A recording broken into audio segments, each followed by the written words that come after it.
বাচ্চাকে কি খুব বেশি শাসন করছেন নাকি অতিরিক্ত আদর দিয়ে মাথায় তুলছেন? এই দ্বন্দ্ব কি আপনার রোজকার সঙ্গী? তাহলে আজকের এই ভিডিওটি আপনার জন্য একটু স্পেশাল, কারণ আমরা আজ কথা বলবো পেরেন্টিং এর এমন একটা স্টাইল নিয়ে যা এখনকার প্রজন্মের নতুন বাবা মা অর্থাৎ জেন জি পেরেন্টসরা ফলো করছেন। এটারই নাম হাইব্রিড পেরেন্টিং। বিজ্ঞান বলছে অতিরিক্ত কড়াকড়ি বা অতিরিক্ত ছাড় দুটোই বাচ্চার মস্তিষ্কের বিকাশের জন্য খুবই ক্ষতিকর। তাহলে সঠিক পথ কোনটা সেটাই জানবো আজকের এই ভিডিওতে। সাথে থাকবে এমন কিছু টিপস যা আপনি আজ থেকেই বাড়িতে অ্যাপ্লাই করতে পারবেন। চলুন তাহলে শুরু করা যাক। সহজ কথায় হাইব্রিড পেরেন্টিং হলো আগের দিনের ডিসিপ্লিন বা নিয়ম শৃঙ্খলা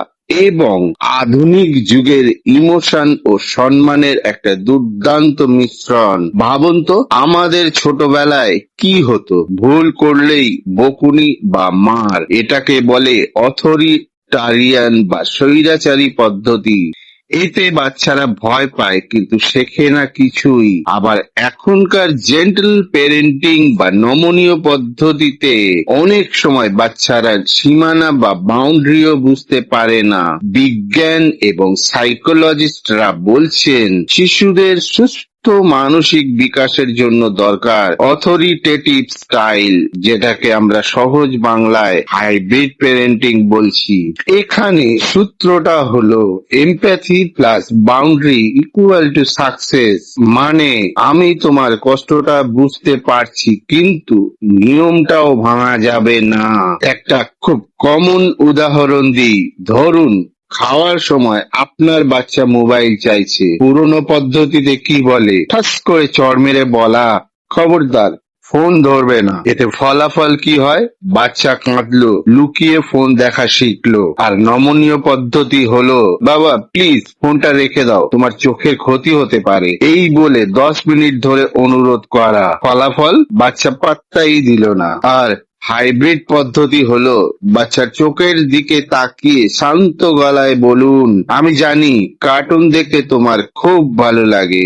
ফলাফল প্রকাশ পেল সহমর্মিতা। কিন্তু খাওয়ার টেবিলে আমরা কেউ ফোন ব্যবহার করি না। এটা হলো সীমানা। খাওয়ার পর তুমি 10 মিনিট দেখতে পাবে। এখন বলো তুমি ভাত খাবে নাকি রুটি? এখানে তাকে অপশন দেওয়া হলো। আপনি লক্ষ্য করলেন এখানে আপনি বাচ্চার ভালো লাগাকে সম্মান দিলেন, আবার নিয়মটা তো অটল থাকলেই। এটাই হলো হাইব্রিড পেরেন্টিং এর ম্যাজিক।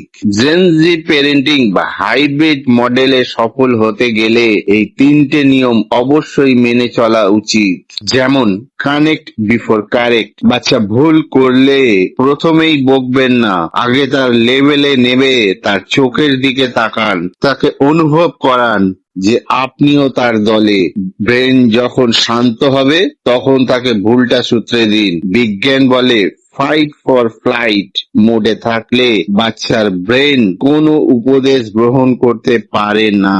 দ্বিতীয়ত, ডিজিটাল ডিটক্স। বাচ্চাকে রোবট বানাবেন না। হাইব্রিড পেরেন্টিং বলে টেকনোলজি ভালো কিন্তু মাঠে খেলা আরো ভালো। সপ্তাহে অন্তত একদিন বা দুদিন নো স্ক্রিন ডে পালন করুন। বাচ্চার সাথে লুডো খেলুন, ছবি আঁকুন বা গল্প করুন। তৃতীয়ত, দ্য পাওয়ার অফ নো। সব আবদার মেটানো ভালোবাসার লক্ষণ নয়। বাচ্চার ভালোর জন্য না বলাটাও প্রয়োজনীয়। এতে তার মধ্যে প্রেসেন্স বা ধৈর্য তৈরি হবে। তবে না বলার সময় রেগে নয়, শান্ত গলায় বলুন তাকে। অনেকে ভাবেন হাইব্রিড পেরেন্টিং মানে বাচ্চার সাথে বন্ধু হয়ে যাওয়া। এটা একদমই না। আপনি বাচ্চার গাইড, বন্ধু নন। বন্ধু ভুল করলে আমরা মেনে নিই কিন্তু গাইড সঠিক পথ দেখায়। মনে রাখবেন হাইব্রিড পেরেন্টিং এ আপনি পারফেক্ট হওয়ার চেষ্টা করবেন না, সত্য 70% সময় যদি আপনি ঠিকঠাক ব্যালেন্স করতে পারেন, বাকি 30% ভুল হলেও কোনো সমস্যা নেই। বাচ্চারা পারফেক্ট বাবা মা চায় না, তারা চায় প্রেজেন্ট বাবা মা। পেরেন্টিং কোনো স্প্রিন্ট রেস নয়, এটা তার ম্যারাথন। আজকের এই হাইব্রিড পদ্ধতি আপনার এবং আপনার সন্তানের সম্পর্ককে আরো গভীর ও বিশ্বাসযোগ্য করে তুলবে। আপনার বাড়িতে কোন সমস্যাটা সবচেয়ে বেশি হয়, বাচ্চার জেদ নাকি মোবাইল আসক্তি? নিচে কমেন্ট করে জানান, আমি উত্তর দেওয়ার চেষ্টা করব। ভিডিওটা ভালো লাগলে শেয়ার করুন। ভালো থাকবেন, সুস্থ থাকবেন, দেখা হচ্ছে পরের ভিডিওতে। চ্যানেলটি সাবস্ক্রাইব করে পাশে থাকুন।